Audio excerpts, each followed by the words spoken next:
နမနဲ့ရောတဲ့အောင်မြင်တဲ့သူဖြစ်တယ်ဘာကြောင့်မို့လဲဆိုအောင်မြင်ခြင်းဆိုတာမိမိလက်နဲ့ထိတဲ့အရာတိုင်းမှာတိုးပွားခြင်းဖြစ်တယ်အောင်မြင်ခြင်းဆိုတာကသင်ဘာပဲလုံတိုးပွားတယ်ယောသကပေါ်ဒီပါအိမ်မှာနေပေမဲ့သူ့ကိုအောင်မြင်တယ်လို့ဘာလို့ပြောလို့ရလဲဆို तू ကဘာလုံတိုးပွားယောသလက်ထဲကိုအပ်လိုက်လို့ပျောက်သွားတယ်ဆိုတာမရှိယောသလက်ထဲကိုအပ်လိုက်လို့ဆုံးရှုံးသွားတယ်ဆိုတာမရှိကုန်သွားပြီပျောက်သွားပြီဘယ်ရောက်သွားလဲမသိဘူးအဲ့လိုမျိုးမဟုတ်ယောသလက်ထဲအပ်သမျှအရာအလုံးကတိုးပွားတယ်ဟာလောလောဆယ်မလေးရှားမှာသူများလုပ်ငန်းမှာကူလုပ်တဲ့လူဖြစ်ကောင်းဖြစ်လိမ့်မယ်ဒါပေမဲ့သင်ရှိတဲ့အတွက်တိုးပွားလိမ့်မယ်အဲ့ဒီလုပ်ငန်း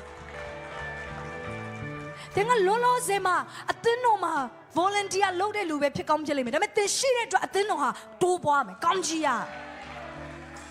ဟာလေလုယာဘုရားက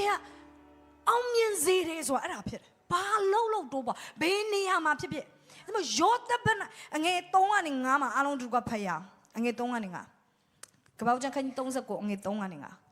သူဘယ်၌ထာဝရဘုရားရှိတော်မူ၍သူပြုလေရာရာ၌အောင်စေတော်မူကြောင်းကိုသခင်လည်းသိမြင်ထို့ကြောင့်ယောသသည်သခင်ရှေ့၌မျက်နှာရ၍ခစားလျက်နေရ၏သခင်သည်လည်းမိမိအိမ်တွင်အိမ်အုပ်အရာနှင့်ခံထား၍ဥစ္စာရှိသမျှကိုအပ်လေကြည်သူရဲ့သခင်ကသူ့ဥစ္စာရှိသမျှယောသကိုအပ်တော်တာဘာဖြစ်လို့လဲဆိုယောသလက်နဲ့ထိသမျှအရာအလုံးကတိုးပွားတာဖြစ်တယ်ယောသဘာပဲလုံတိုးပွားတယ်ပြောပါငါဘာလုံတိုးပွားမှာငါဘောမှာရက်တက်နေတယ်ဆိုတာမရှိရအောင်ငါဘောမှာဒီတိုင်းပဲဆိုတာမရှိရအောင်2025တော့လည်းဒီတိုင်းပဲဒီနှစ်လည်းဒီတိုင်းပဲ no မဟုတ်ဘူးတိုးပွားမယ်ကဏ္ဍတိုင်းမှာတိုးပွားမယ်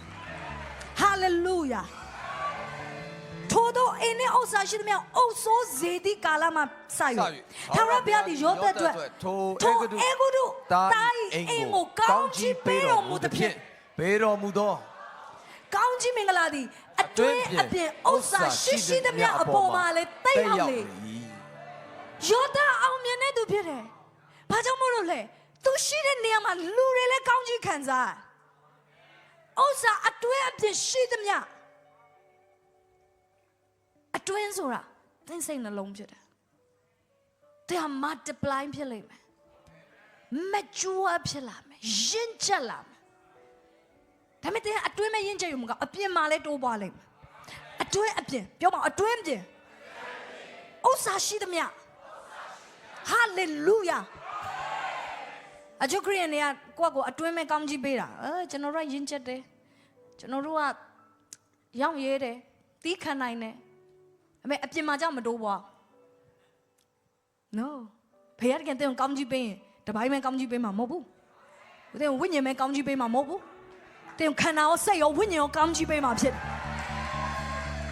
ဘာဖြစ်လို့တဲ့ဖေရတဲ့ကန့်သက်ခြင်းခံရတာဖေရတဲ့ကန့်သက်ခြင်းထဲမှာမရှိဘူးဖြစ်တယ်ဖေရတဲ့ခန္ဓာစိတ်ဝိညာဉ်သုံးပါးစလုံးကောင်းကြီးပေးနိုင်နေဖေရဖြစ်တယ်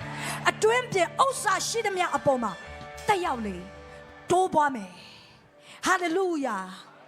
ကိုတိုးပွားစေမယ်ပတ်ဝန်းကျင်လည်းတိုးပွားစေမယ်အခုယောသပဲတိုးပွားတာမဟုတ်ဘူးယောသရဲ့သခင်ရဲ့ပစ္စည်းတွေပါတိုးပွားတာဟာလေလုယာအောင်မြင်တဲ့လူကလေ तू ဘယ်မှာရောက်ကြိုက်တဲ့နေရာကိုချလိုက်အဲ့နေရာမှာ तू ကအသီးပြီးသားပဲဒါပေမဲ့အသက်80မှာစပြီးအောင်မြင်မှာမဟုတ်အခုတည်းကတည်းကအောင်မြင်နိုင်အခုတည်းကတည်းကတိုးပွားလိမ့်မယ်2026မှာတည်းကတိုးပွားလိမ့်မယ်အောင်ပွဲခံလိမ့်မယ်ဟာလေလုယာအတွင်းမှာလည်းတန်တိုးပွားလိမ့်မယ်ဉာဏ်ပညာတွေတိုးပွားလိမ့်မယ်ပိုင်းခြားနိုင်စွမ်းတွေတိုးပွားလိမ့်မယ် prophetic ဉာဏ်တွေတိုးပွားလိမ့်မယ်စိတ်တကြံ့ခိုင်ခြင်းတွေတိုးပွားလိမ့်မယ်အပြစ်မှာလည်းတိုးပွားလိမ့်မယ်ဥစ္စာတွေတိုးပွားလိမ့်မယ်ပိုင်ဆိုင်ခြင်းတွေတိုးပွားလိမ့်မယ် ministry တွေတိုးပွားလိမ့်မယ် business တွေတိုးပွားလိမ့်မယ်ချစ်သူခင်သူတွေတိုးပွားလိမ့်မယ်အရာရာမတဲ့တိုးပွားမယ်အသီးသီးမယ်တဲ့မြုံနေတဲ့သူမဟုတ်ကောင်းကြီးပဲတဲ့အသီးသီးတဲ့သူဖြစ်တယ်ကျွန်မယူပါယုံထဲမှာမြင်တယ်ကလေးတွေအများကြီးမွေးလိမ့်မယ်က